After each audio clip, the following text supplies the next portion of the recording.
Hello, and welcome back once again to Pokemon Violet. Last time, we attended a number of classes at the school and perused the library books and whatnot. And this time we are doing a similar thing. We still have history, languages, battle studies, art, and home economics to go. Let's go. History first, apparently. So let's see how this goes. Should be interesting. So this is another video of a lot of reading dialogue and not much other gameplay, sometimes tests and exams. Greetings, my little students. Whatever you did yesterday, it is now a part of history. Her single piece of hair that twitches like a cat's ear is still constantly going to grab all of my attention and focus. Like, visually speaking. Today we'll continue to unravel the marvels that history has presented to us. It's going to make reading the dialogue slightly more difficult even, probably. As you should remember from our last class, Area Zero's great era of exploration began about 2,000 years ago. The era lasted for approximately 1,000 years, but not a single soul was able to venture all the way to the deepest reaches of Area Zero. It's fine, I've done it. Having poured much of its human and financial resources into the exploration of Area Zero for so long, the Paldean Empire fell into decline. 200 years later, or 800 years ago, the Empire and its surrounding nations united into one entity.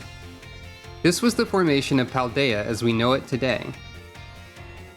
Ah yes, this very academy where you're now filling your young minds with knowledge was also apparently established at that time. In fact, this school building, though certainly having undergone repairs through the years, is just as it was when it was built so long ago. This very structure is a piece of history. Ah, things of old are truly splendid. I would certainly prefer it to not have the Pokeball portion though, a relatively new addition. Ah, perfect timing to make eye contact, young Piper. Let's see if you've been listening to my lecture. Tell me, approximately how many years ago was this academy of ours established? That would be 800 years ago. Correct. I see the look of concentration on your face was indeed just that. I hate nothing more than when a student only pretends to listen. The academy was constructed exactly 805 years ago to be precise. In other words, your academy here is 805 years old. At the time, it offered state-of-the-art facilities and a uniquely innovative curriculum. As such, people used to say, those seeking knowledge need look no further than the grapes of Paldea. That's right, they were referring to Uva Academy. It's said that this proverb of sorts was even used outside of the Paldea region. Oh, is that the time already? I must have gotten swept up in filling your minds with knowledge. This ends today's lesson. Our next class will be our midterm exam. Bring the wonders of history to the forefront of your minds in preparation. Alright.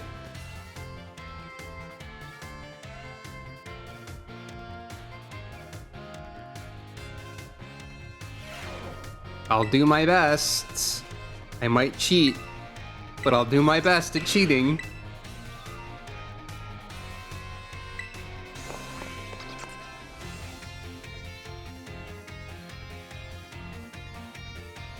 Let's find out what questions we are asked.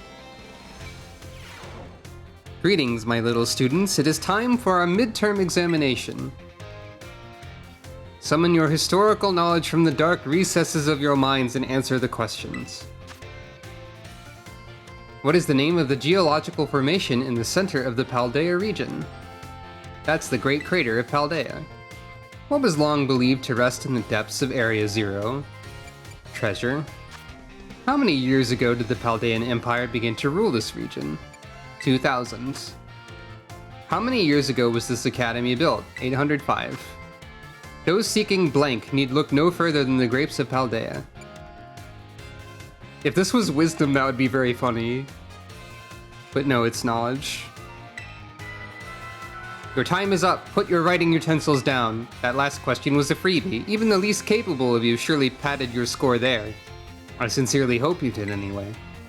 So ends our midterm examination. You may ask for your scores at the school's front desk. You're a little rude for a teacher. I think you need to, like, be a little less rude to be a teacher, ideally. That should be all of them. Yay, I did it. Thanks for the candies. I think Gengar wants the candies. I think Gengar is agreeing with me about that. History 4.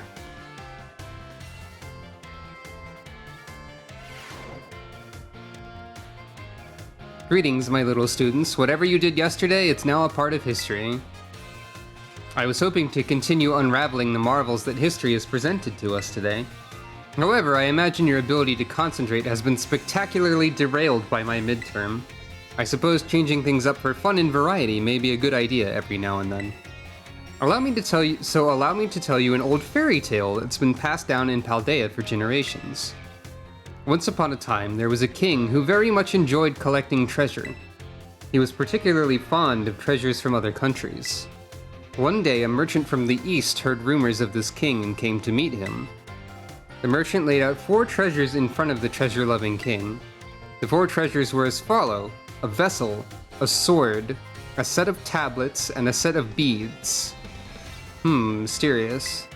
Seeing such rarities before him, the king leaped for joy. He showered the merchant with gold coins and claimed all 4 of the treasures for himself. Ah, perfect timing to make eye contact, young Piper. Answer me this. I said that one of the treasures was a set of tablets. What do you think these tablets were? Planks for writing on, obviously. Correct, your daily pursuit of knowledge serves you well. The other 2 would not have existed in that time. These particular tablets were wooden and used as a writing medium in the East in ancient times. As you may know, they fell out of popular use as paper became more universally available. For the king to consider these paper substitutes treasures, they must have been of superb quality, or they had very interesting contents.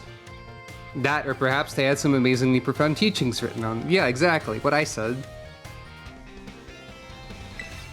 So the king obtained these 4 treasures, and on that very night, it said that a terrible disaster rained down upon his castle, reducing it to rubble by dawn.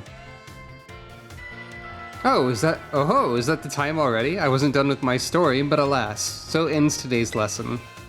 If you're interested in how the story ends, you may come see me outside class hours.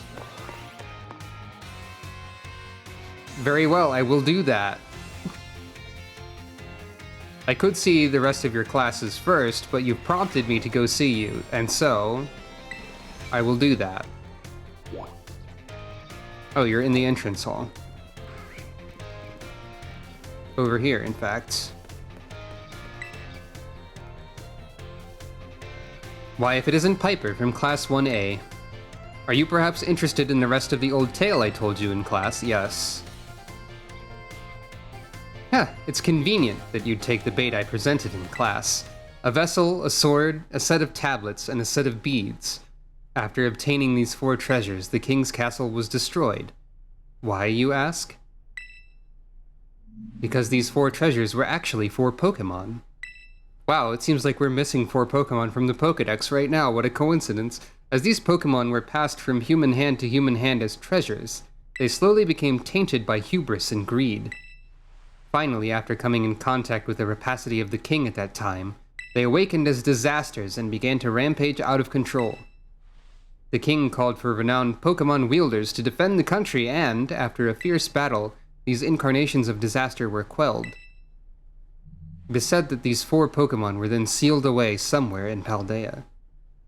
Wow, it's like we've seen a weird sealed door with a bunch of mysterious, ominous black stakes driven into the ground. So what do you think? Would you say this story is just make-believe? No, I have seen evidence of it being real. Very astute of you. I've read many historical disaster reports, personal journals, and the like. There's much to support the truth of this story. If I'm able to prove the story's veracity myself, I will be sure to let you know.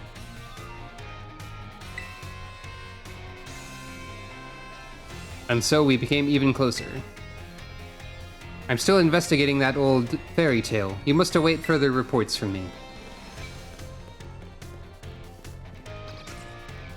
Miss Frightfort, I might be unsealing the 4 incarnations of disaster.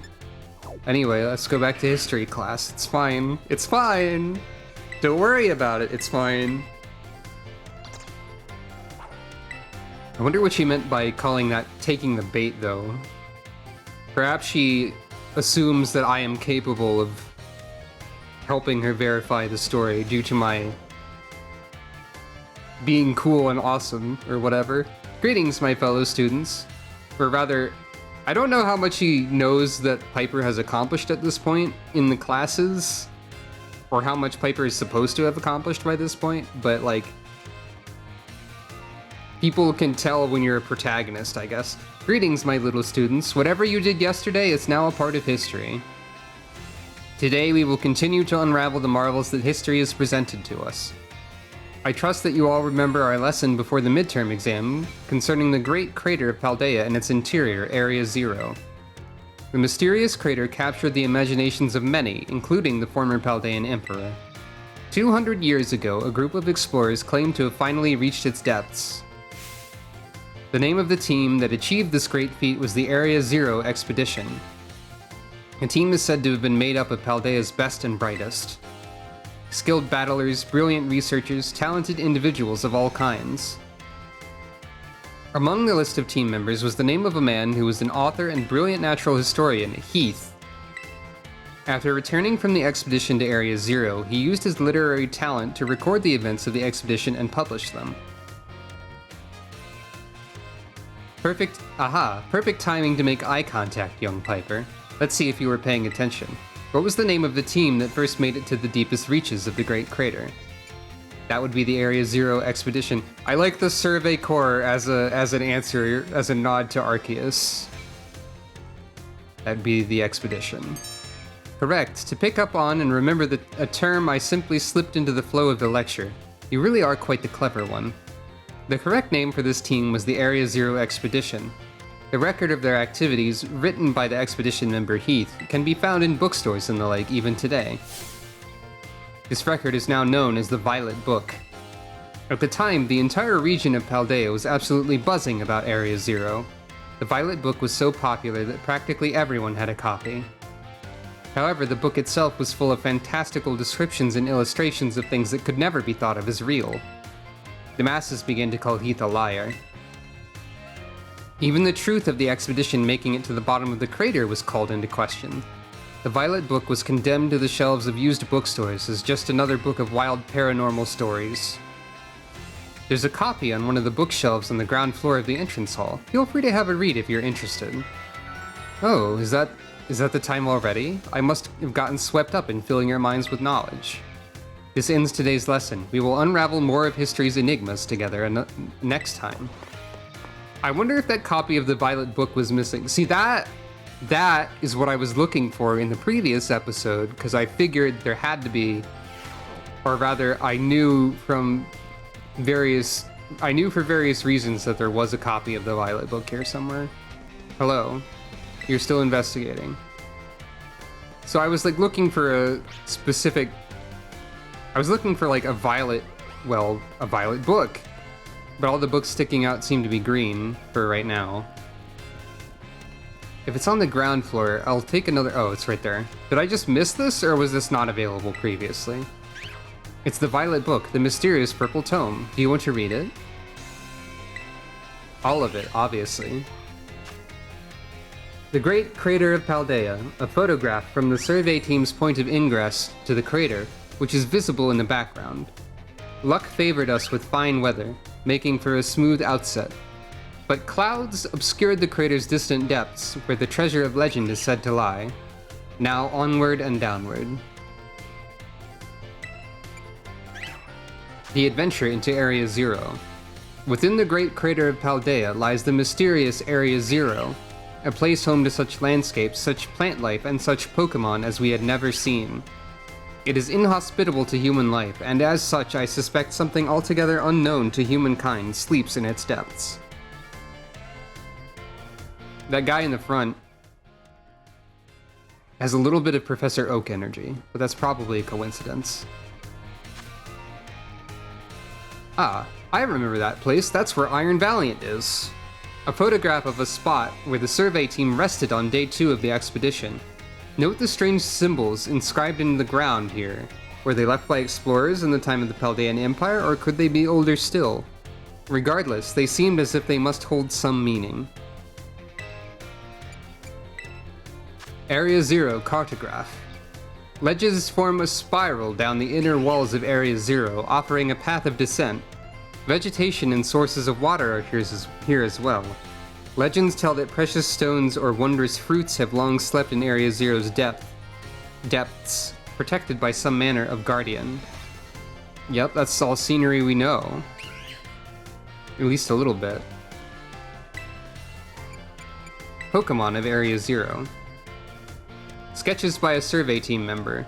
Surprisingly, the Pokemon species we observed in the upper strata of Area 0 seemed little different from those seen outside the crater. Now and then we heard unfamiliar cries from the lower strata. Monsters of Area 0. As we descended further into Area 0, we began to catch glimpses of mysterious Pokemon. Yeah, we've actually seen this page before. Though we wondered if these compact, cruel beasts were indeed Pokemon at all. One of our team suffered a brutal blow from such a beast and was mortally wounded, forcing us to retreat for a time. And we've seen this one as well. A member of the survey team captured this photograph by chance. I noticed a passing resemblance to the Pokemon known as Donphan, yet differences such as its texture and the way it moves suggest it's biologically separate, to say nothing of its treads of iron. Herba Mystica. Area 0 was home to wondrous herbs that instantly impart vigor when eaten. We dubbed them Herba Mystica. Oh yeah, we've seen this one as well, actually. And attempted to grow some in areas around Paldea. However, before we could harvest, the herbs were eaten by Pokemon, which in turn grew large and strong. We call these Titan Pokemon. Again, I would like to highlight this man, and this Eevee. Mysterious Plates. Now this is more new stuff. During our descent into Area 0, we came across a buried metal plate inscribed with a strange symbol. We attempted to shave off a piece of the plate, but failed to leave even a scratch. Even determining the nature of the metal seems beyond modern science. We know not why the inscription was made, let alone how. Probably lasers are involved. You know, sci-fi stuff like lasers are real sometimes, but still. The legendary treasure. Countless days into our descent, we reached at last the very depths of the Great Crater. There we found a cave with formations of gemstones shining blindingly bright as far as we could see. Perhaps that strange light itself is the guardian said to watch over treasure deep within the crater. An imagined Pokemon. Now this is the image I'd seen on the internet that I was actually looking for specifically. A drawing of a fantastical Pokemon as envisioned by our sketch artist. The compactness and cruelty of the strange Pokemon that dwell in Area 0, in Zero's lower reaches, tickled the artist's imagination, prompting this sketch of what other species that inhabit these depths might look like. So this is a Virizion. I don't know exactly what what it would be named in terms of a future Paradox Pokemon. Iron something. Almost certainly. I believe some think this is a teaser of future content. It does say it's an imagined Pokemon, but also, because these Pokemon are from the future, a theoretical sketch of one could definitely influence something in the future and cause this to become real in the past. If it were to leak through the time machine again, or some other time machine, or some such. So this Virizion could definitely exist in the future. Probably Iron Justice or Iron Sword or something like that, because I believe they are the Swords of Justice trio. If I had to guess. A Phantom Memory. During our exploration of Area 0's depths, I, Heath, strayed from the team and was later found unconscious. When awoken, I could only recall speaking with someone in an unfamiliar place as if in a dream. I was found holding the page shown here. The handwriting is my own, but I have no memory of writing this. Huh. It's unclear what this is.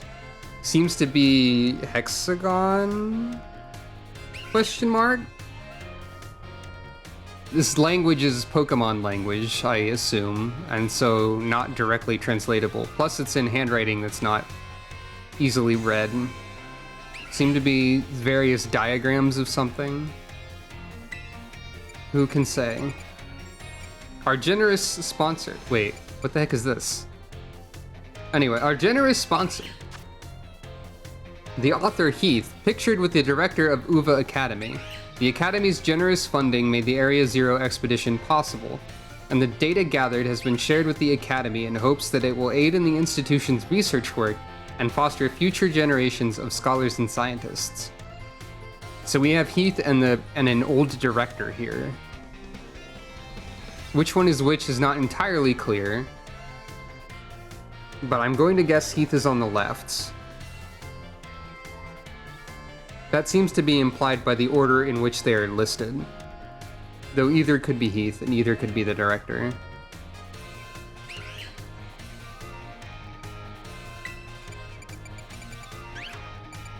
About the author. Now we know that this is Heath, okay. He looks very grumpy. Heath, author of the Violet book, shown here with his partner Cyclizar. A natural historian as well as a writer, he was chosen for the Area Zero expedition and penned this account upon returning from the Great Crater of Paldea. Cyclizar aided the expedition as well by bearing the team's luggage and equipment. Okay, so that's Heath, and the former director of the UVA Academy was the other man shown.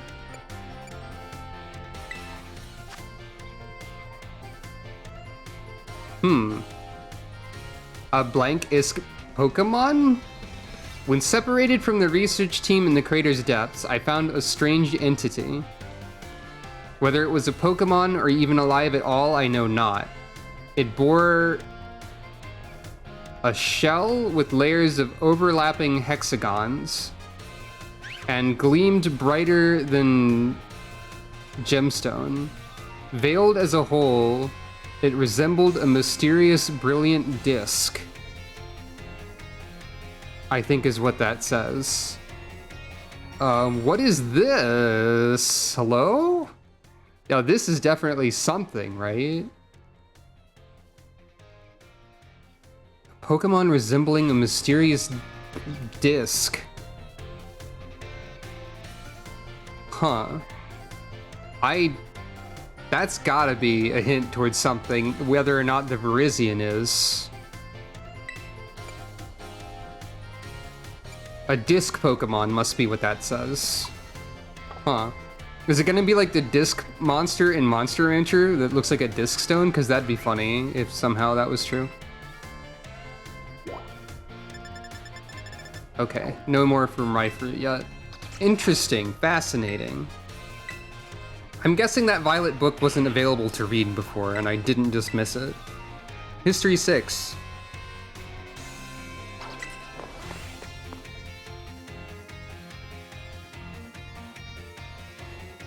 Tell me more about the history of the place that we're in, and the world, and so on.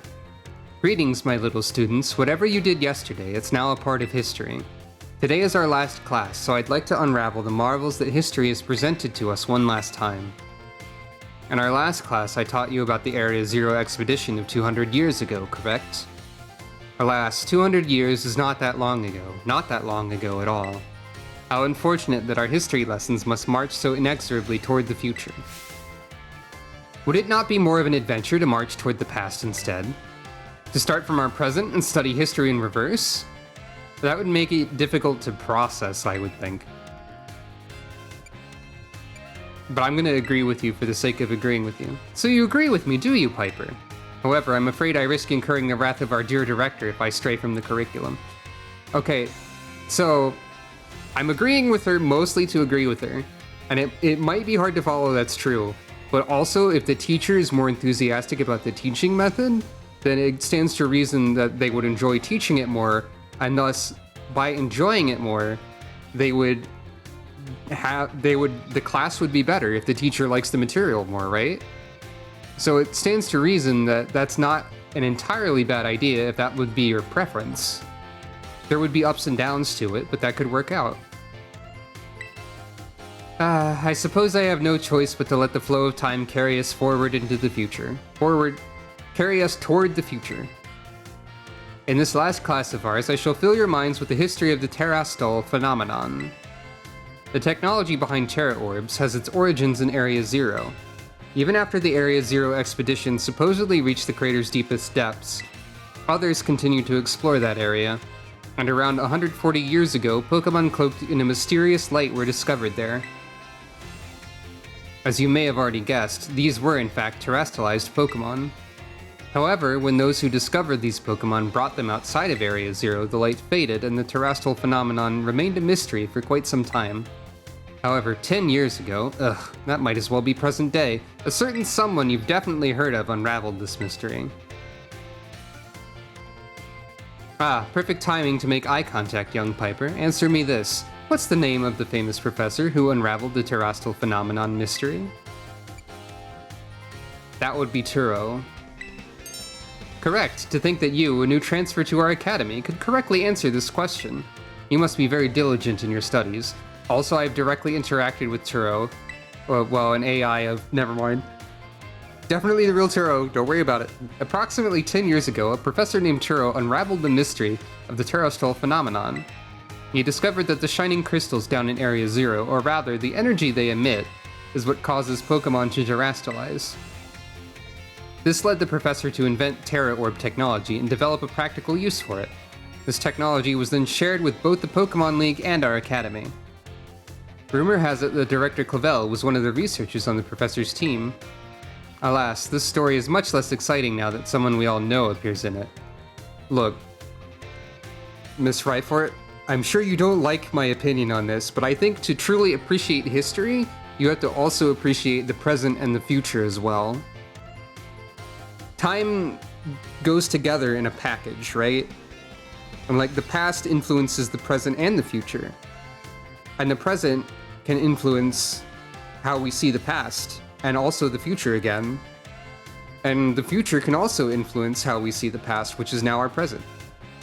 I think that was a lot more words than necessary to convey my point, but I think, like, historians, while they might...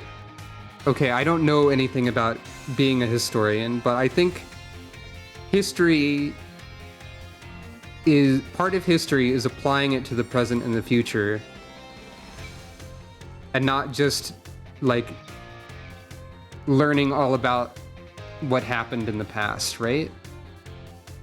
Anyway, modern history truly is dull, isn't it? No. Thus ends my history classes. Our next session will be our final exam.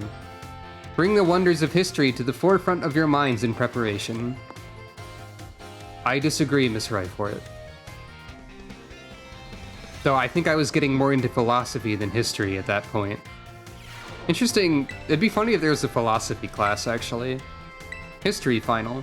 Oh god, the languages midterm and final and the rest of the languages class are just gonna destroy me, aren't they? Because I can't read any language that I don't speak natively, and there's only one language I speak natively, and I'm not good at other languages. Greetings, my little students. It's time for our final examination.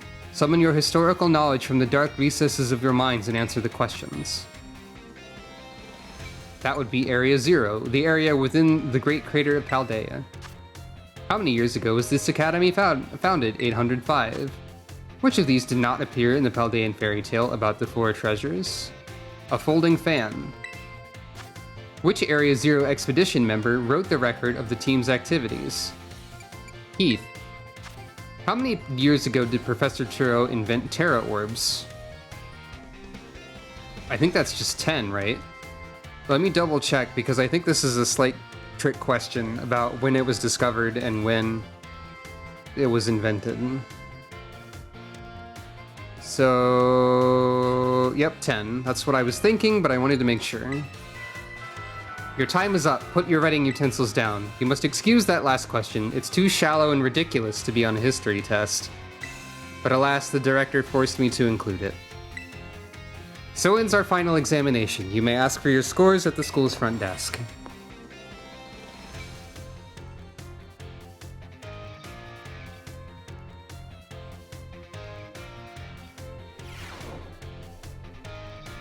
Alright, this should be 5 out of 5, right? Yay, I wonder if I'll miss any questions. Probably language unless I cheat. Candy. Now let's investigate where Miss Ryford is. In the entrance hall. Same place as before? Yep, okay. Tell me about the fairy tale that's not a fairy tale and is in fact real. Piper, the time has come. The cursed treasures, the 4 Pokemon of ruin. I guess cursed treasures to be more dramatic. They exist! By the way, are you a bird type trainer by any chance? I'm just guessing. I mean, flying type, not bird type. That'd be silly. That's not real. Missing numbers sounds like it could be the name of a Paradox Pokemon, though, if you think about it. And I stumbled upon the truth in the newspaper of all places. Ha! Huh, an interview piece with a carpenter, in an interview piece with a carpenter, no less. The Pokemon wielders apparently used sacred stakes to seal these treasures in a treasures of ruin in shrines. There's a separate shrine for each of the 4 Pokemon, and 8 stakes driven into the ground in the area surrounding each shrine keep the power of ruin at bay. Yep, I've seen many of these. In other words, if all of the stakes for a given shrine were to be removed, it would release the Pokemon held inside. Don't you think it would be nice to free those Pokemon from the confines of their tiny little shrines, Piper? Yay, complete the Pokedex. Cause disaster. A kind soul, I see. You're proving truly useful. According to a descendant of the Pokemon wielders in the story, you must have a bond with Pokemon in order to remove the stakes. I'm sure someone as Pokemon savvy as yourself would have no trouble at all with that. You can choose for yourself whether to believe me or not, but I will mark the locations of these shrines on your map. Ah, so you do mark about the map so I can find them. I wonder how many I have left. That is the door. That's the secret door. I'd rather go myself, of course, but skipping out on my classes to go adventuring seems to have made the director a little suspicious of me. Heh, you can think of it as part of your treasure hunt. Treasures of ruin are still treasures after all. I hope you will investigate these shrines if you're at all inclined to do so. Trusted.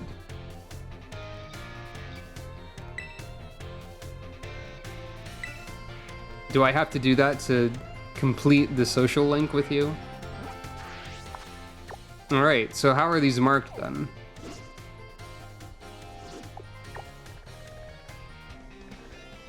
Grasswither Shrine. So there are stakes surrounding the shrines, you say. Fire Scourge Shrine. Ground Blight Shrine. And there's a... I'm missing one of them. Ice Rend Shrine. Understood. Well... you can fly to them. Interesting. Presumably... well, you know... in the name of Social Link, why don't we go check these out now? Whoops.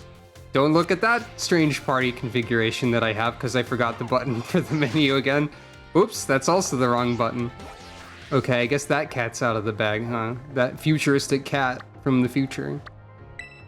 You would have seen him soon enough anyway, once we engaged in combat. But I've trained a team of Paradox Pokemon, and not just any kind of training.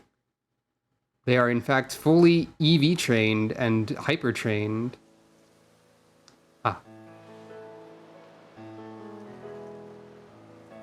You know, I thought this was the only funny door for some reason. I don't know why. Even though it says, herein lie sealed the ruinous tablets. That's a specific one of the Pokemon, after all. Okay, so now that the cat's out of the bag, as it were, here's my team.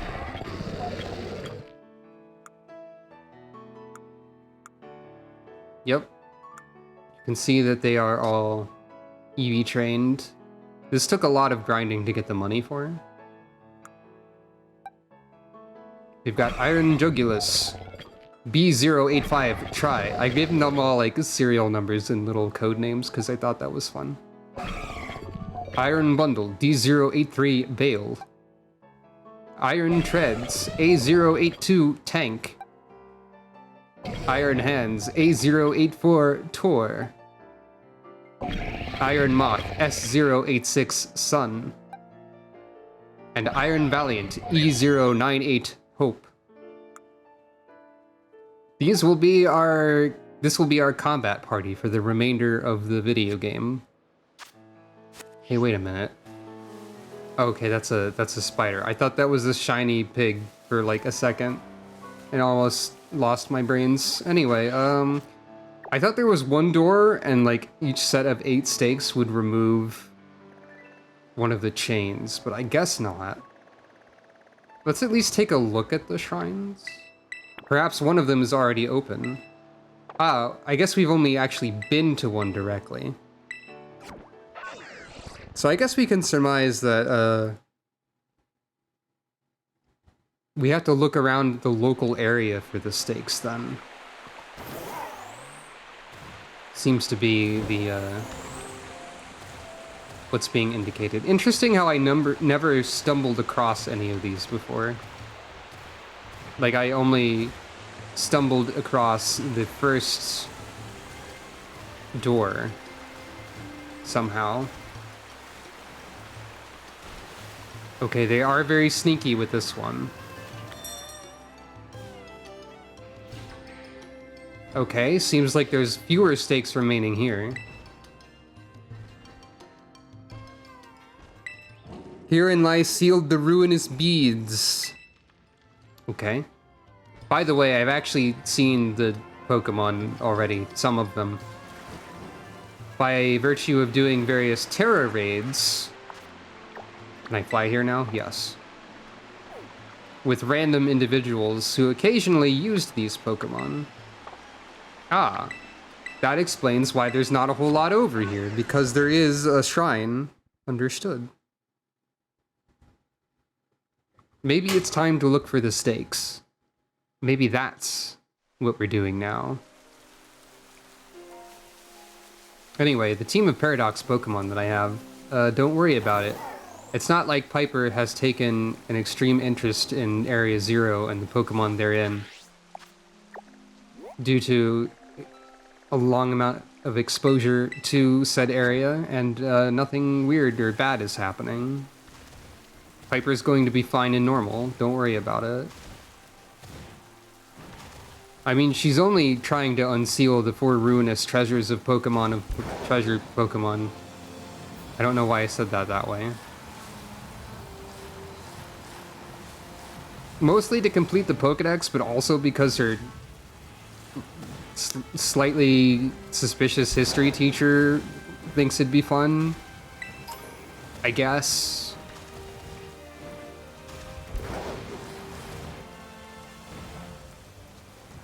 So yeah, I kind of expected Miss Rifer to mark something about these shrines in some way.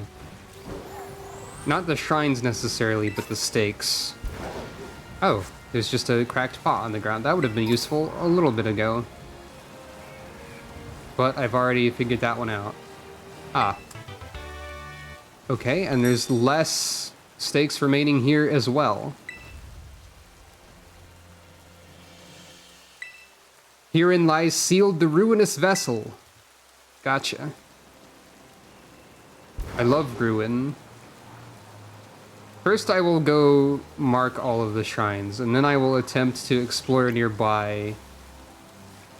I don't know entirely what it means.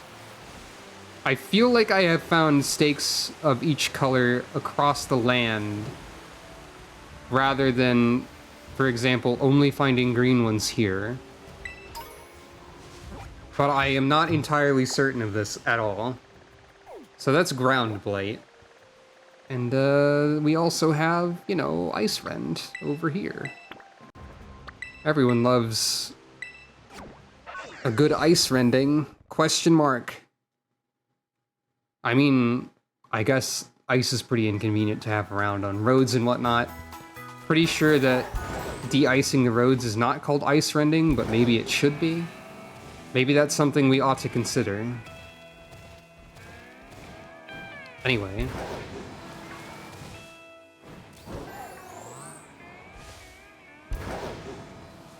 Here we have the location formerly home to the former Titan, who was in our party for a good deal of the video game. And then over here, presumably. Oh, you know what? I bet when it says the stakes are near them, what it actually means is West Province, East Province, North Province, South Province, right? That's probably it. Like, all the stakes for the Ice Rend Shrine are in the West Province. And are there 4 areas to the West Province, or are there only... Well, hold on. How many areas are there per province? Because if there were 4, then the 4 sets of 8 would logically make sense to be in each area, but I don't think there are 4, actually. Okay, South Province has 6, because South Province just does what it wants. So it's not consistent. I doubt that the, I doubt that that is, actually... Aha! And we have not found that many of these. Faint writing is carved into the shrine. Herein lies sealed the ruinous sword. Rather than scouting out the locations of all of these on my own, I might just look it up. Because, hello, Jolteon. It would be a lot of effort to try and find that many stakes on my own, and there are already interactive maps for such a thing. So, who knows? Who knows what I will do? I did collect a number of them off camera. I don't think it's particularly important to show collecting all of them. Apparently I'm just wandering around now, so we would have seen good old Try here anyways, due to me bumping into a funny rock mushroom. This is a good way to see if booster energy is actually consumed. It is not. I wonder if it counts as consumed in battle, because I've taught Try acrobatics in order to attempt to capitalize on how that item works, but I'm not sure if that's actually how it works or not. Anyway, I guess what we'll do for now, actually, having discovered that we are not actually that close to unsealing any of the doors, which will be a separate task for another time. One more round of classes, how about? At least one. Probably just one.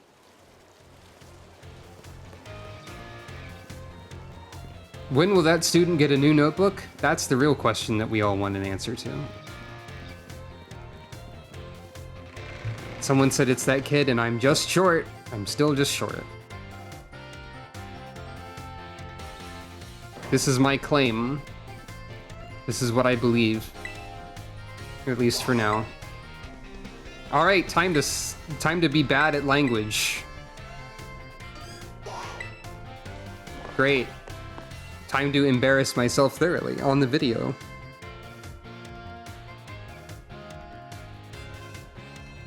At least it will be funny. My dear friends, how are you all today? You certainly look fantastic. It's time for another one of Salvatore's language lessons. Êtes-vous prêt? Are you ready?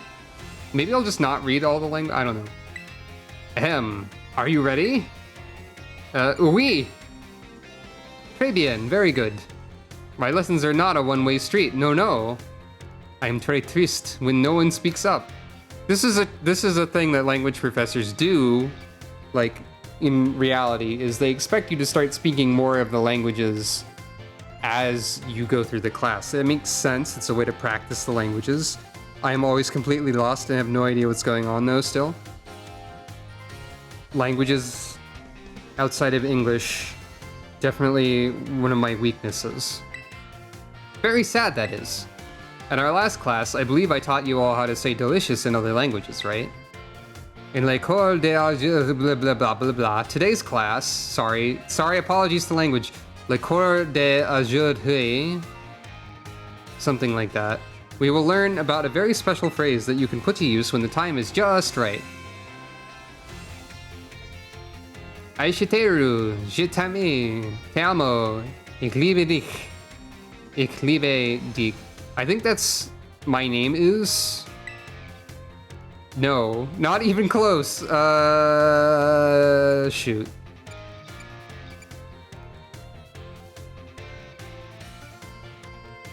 Not even close. I'm going to guess I love you. Yes, fantastique, Piper. Correct. You deserve a médaille d'or, a gold medal. These three phrases you may know, I think. Why? Because they're all quite famous ways to say I love you. Oh my, have I embarrassed you all, my friends? What timides little garçons et filles, shy boys and girls, that is. God, I'm so bad at this. It's so very important to express your feelings about things to others you know. This is especially true for positive emotions. If you get married someday and argue with your spouse over some silly little thing, all you have to do is apologize and say, I love you. Et tout ira bien, and all will be well, that is. Not necessarily true, but it's good to express that. I should know. Why, just last week I had a big argument with my femme. My femme. I don't know how to... my dear wife, that is. But I was quick to say I'm sorry and all was well. Okay, it is important to say you're sorry. I'll definitely agree with that. Just the idea that saying I love you instantly fixes everything, depending on the argument, might not. Nothing is ever so simple, but it is important to express both that you're sorry and that you love people. Not only in the relationships being described here, but in all relationships. And now, apropos of nothing, let me give you all one of my wise words of advice. It's best to be quick to apologize when you have an argument with someone. True. That goes for your family's friends and your crushes. I know you can do it. I believe in you. Our prochain cours, our next class, will be the midterm exam. Be sure to review what we learned in all our lessons so far. Adios, Montané. Yeah, this is easily the most embarrassing set of classes for me to be reading. Maybe it's funny, maybe it's insulting. I hope it's funny. I'm sorry if it's insulting. Always be quick to apologize. Or not necessarily, always be sure to, apologies are good. Anyway, midterm exam, time to be destroyed utterly. Or at least slightly. Just kidding, I can cheat, but you know, still, let's try not to cheat quite as much until we have to. Aujourd'hui, today we take our midterm exam. Détendez-vous, relax that is, and do your best. Êtes-vous prêt? Êtes-vous prêts? Êtes-vous prêt? Are you ready? Let's begin. This means thank you. That is B. This is time to eat, because that's not what those mean.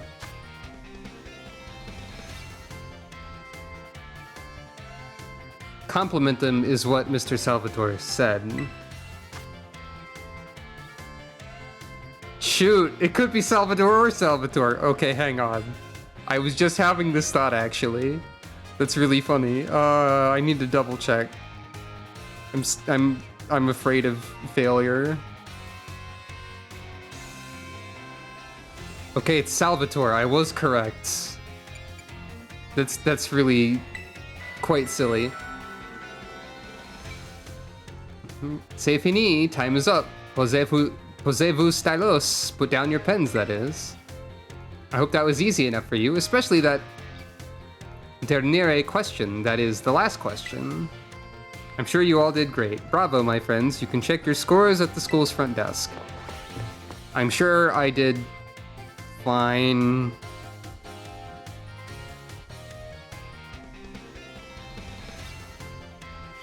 It's fine. Feels great to get a test out of the way, doesn't it? Let's take a look at your results. Yep. 5 out of 5. Don't expect that to keep happening. Just kidding, I can cheat. I'm just endlessly destroying my own self due to my lack of confidence in my ability in this particular subject.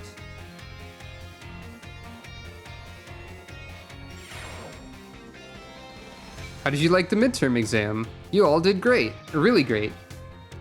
Actually. We're halfway there, and now time for another lesson. Êtes-vous prêts? Are you ready? I'll just keep saying oui.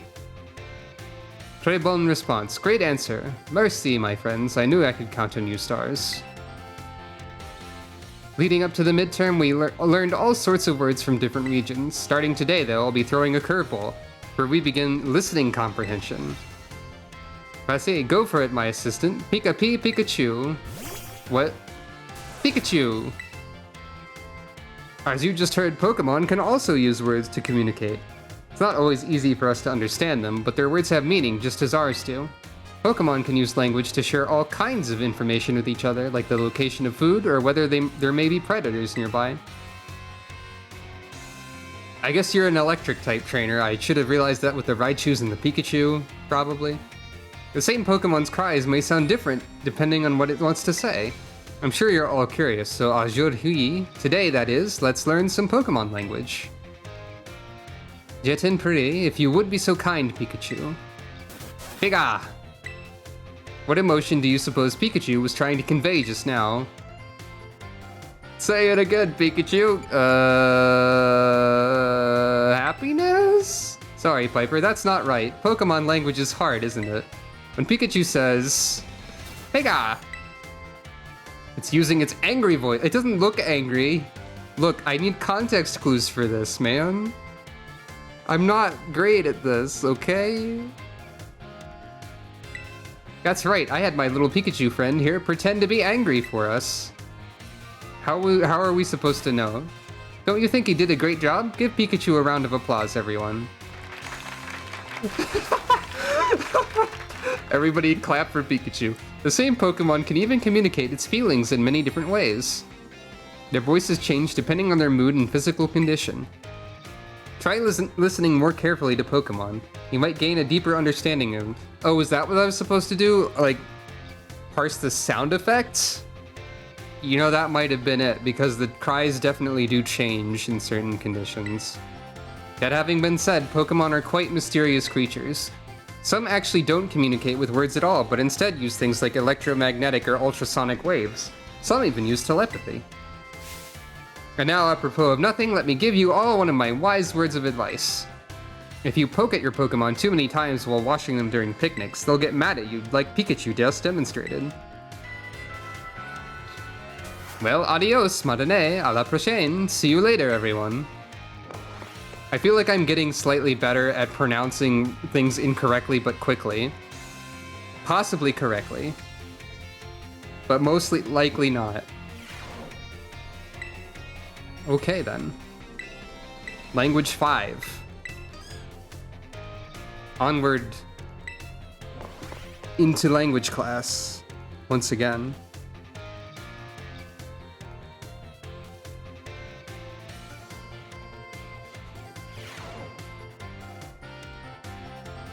My dear friends, how are you all today? I hope you're doing marvelously well. It's time for another Salvatore's language lessons. Êtes-vous prêts? Are you ready? Oui.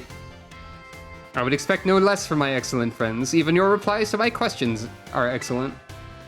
Aujourd'hui, today, we will once again be focusing on listening. Vas-y, go for it, my assistant. Pikachu. Pikachu. As you may remember from our last class, the same Pokemon's cries may sound different depending on what it wants to say. Aujourd'hui, today that is, we will be learning more about the language used by Pokemon. Je t'en prie, if you would be so kind, Pikachu. Pika! That sounds a little bleak, doesn't it? Its voice seems to be a little lower pitched, too. What emotion do you suppose Pikachu was trying to convey just now? Well, that would be sadness, because that's the Pikachu fainting sound, now that I know what I'm listening for. Ding ding ding, that's right, Piper, fantastique. When Pikachu says, Pika... It's expressing sadness, kind of makes you want to cry, doesn't it? That's right, I had my little Pikachu cry as if it was crying. Haha, funny joke, right? Don't you think it did a great job? Give Pikachu a round of applause, everyone.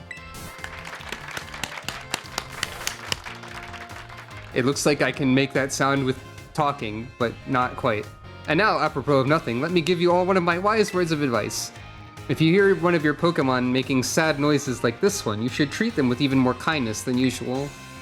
Well, you probably already knew that, though. A piece of cake for you all, I'm sure.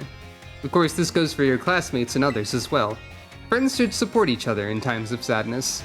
I truly hope that you can all have smiles on your faces all the time, my friends. Au prochain cours, next lesson that is, will be our final lesson together. I hope you're ready for the climactic finale. Adios, matinee. I'm ready to stop saying languages incorrectly.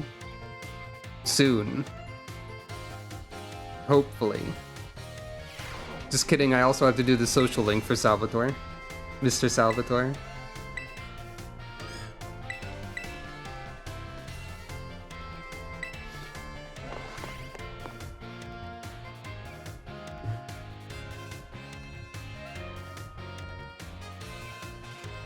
No problem, hopefully. My dear friends, how are you all today? Time for the last of Salvatore's language lessons. Êtes-vous prêts? Are you ready? Oui. What a response fantastique. Great answer that is. Perfect for our last class together. I love it. And aujourd'hui, today, we will once again be having a listening lesson. Voici. Go for it, my assistant. Pika-Pee, Pikachu.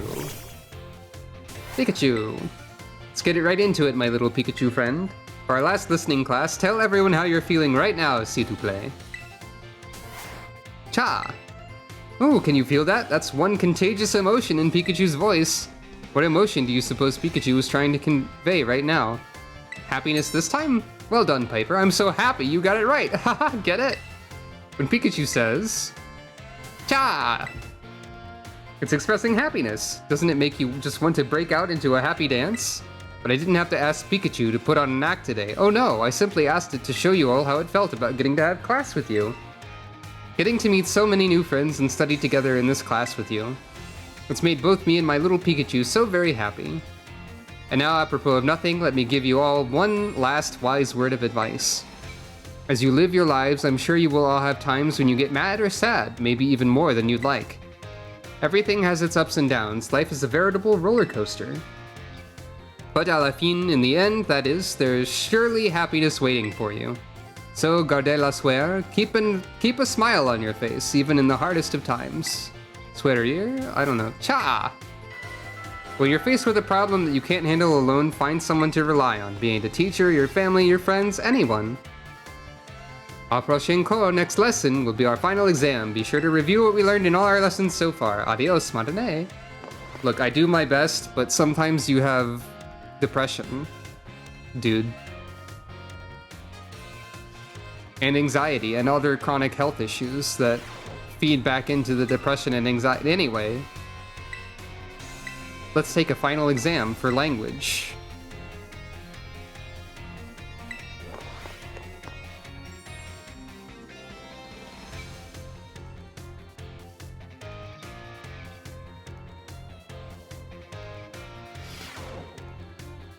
With Pikachu. Aujourd'hui, today, we take our final exam. Détendez-vous, relax, that is, and do your best. Êtes-vous prêt? Êtes-vous prêts? Are you ready? Let's begin. Delicious is this one.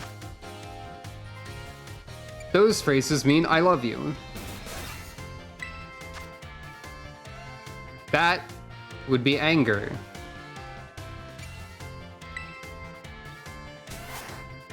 That would be happiness. That would be Salvatore. Safini, time is up. Posez-vous stylos, put down your pens, that is. I assume the obligatory dernier question, last question that is, gave you no trouble. I'm sure you all did great. Bravo, my friends. You can get your scores at the school's front desk. I don't know why I said trouble that way. Trouble. Perhaps slipping into some sort of accent there that I have done before. Or some sort of character that I have done in a context that you as the viewer would not likely know. Anyway. Some of you will know.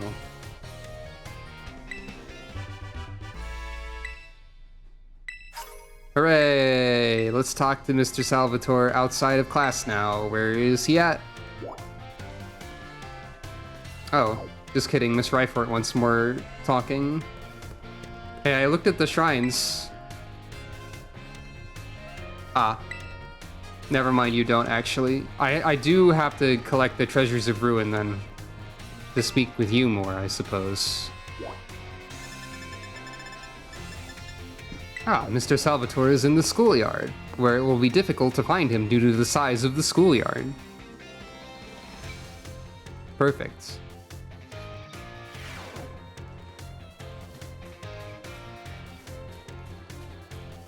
Well, Miss Time was over here. But that seems to have nothing to do with anything. Is that him? I think that is him. Yeah. Hello. Piper, I'm in a bit of a pinch. Take a look at this. This Palmy really doesn't seem to be feeling well. I don't know if the poor thing can even stand up. What should I do? What should I do? Use a potion on it. Oh right, I could use a potion. Do you have any on you, Piper? Apparently so. This'll fix you up. Right up, my friend. Potion power, go!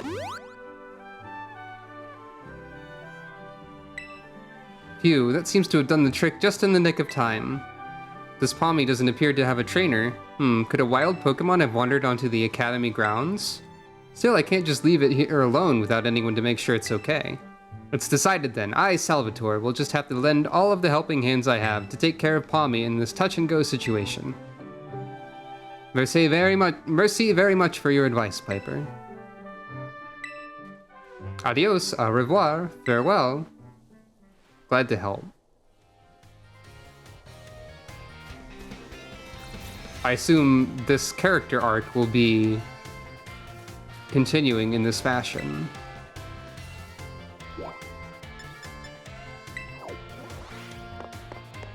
Mr. Salvatore learning about how to take care of a Pokemon, and possibly befriending one. No, I don't want to leave. I just want to speak to these two over here. Oh, my dear Piper. Thanks to your advice from before, Palmy is, well, just see for yourself. Seems very quiet. Yeah, it's feeling better, but this particular Palmy might just be a bit meek, I suppose. May just be a bit meek. I had Nurse Miriam take a look as well, and she says there's nothing wrong with it health-wise. So it shouldn't have any injuries, ailments, or the like. Even so, it never utters so much as a cry, which is odd. That part has even Mr. Jacques here stumped. Sorry that I couldn't be of any help. Ne t'inquiète pas. Don't worry about it. I have some more information now thanks to the Academy's security cameras, though. It seems Palmy was attacked by a wild Pokemon and fled here to the Academy grounds. Maybe it's still in a bit of shock from that experience and can't bring itself to speak yet? Yep, if that's the case, there's absolutely no problem with keeping quiet. Pas de problème. We can just attendre, wait, that is, until it feels like talking. That's all we can do, really. Even if you can speak all sorts of languages, there's no guarantee that you can understand what's going on in someone's heart. But have no fear, I won't give up. No, I'll keep on trying till we figured each other out. Could just be rather timid Pommy. Trusted. Pommy's doing great. It's just a bit of a quiet one. Or, well, quiet is also a nature that's applicable.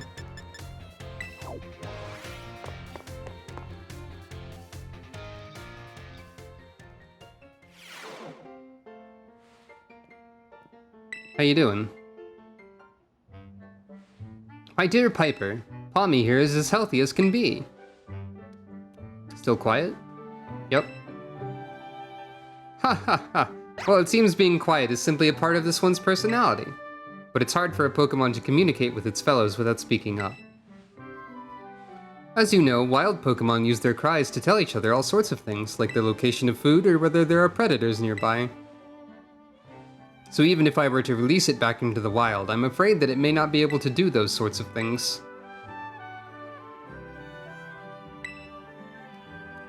What do you think, Piper? Where does Pommy belong? With you, Mr. Salvatore. Oh, I didn't expect to hear mon nom, my name. So you think it should stay here with me? I mean, you've taken care of Pommy, and Pommy seems to like you, and that's what Pokemon training is about, in a way, right? I was so focused on getting it back in good health so I could return it to the wild that I didn't even consider that possibility. What do you think about that idea, my little Pommy friend? Pommy!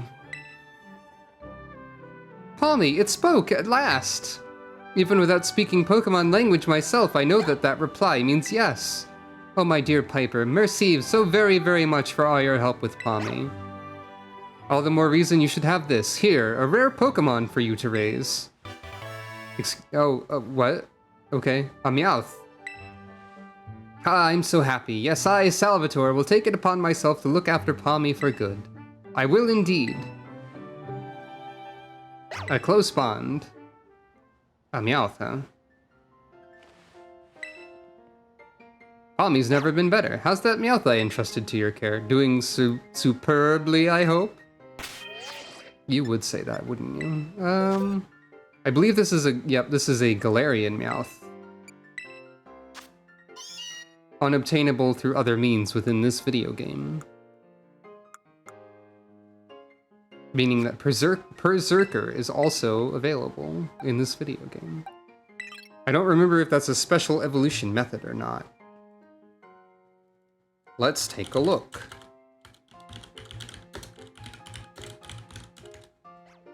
At the internet.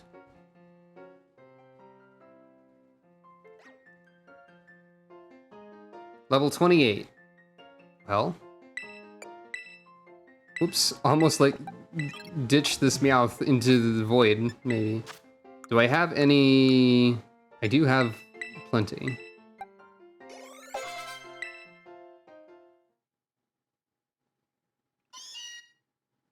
Do we get a dex entry for Berserker? Because that's not part of the Paldean dex.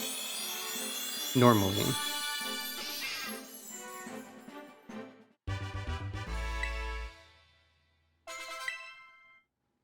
We sure don't. Fair enough. Do we get a dex entry for the Galarian Meowth, though?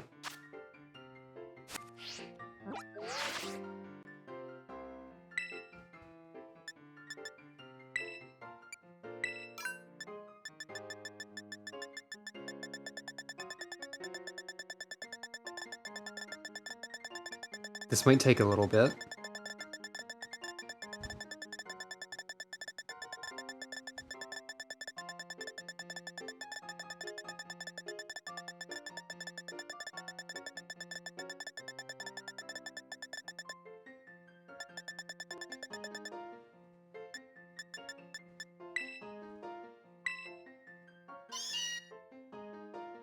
Doesn't seem like we get one.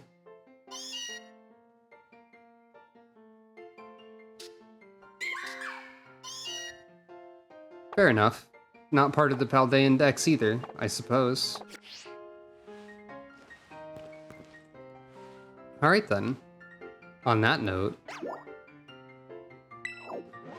It says Ryford still wants to speak to me, but that doesn't seem to be the case. I'll double check again to make sure. Probably still wants me to find the 4 ruinous treasures or whatever. But... well, that'll have to happen eventually. Next time, we've still got some other classes to attend. So, well, thanks for watching. And then next time, we will do that.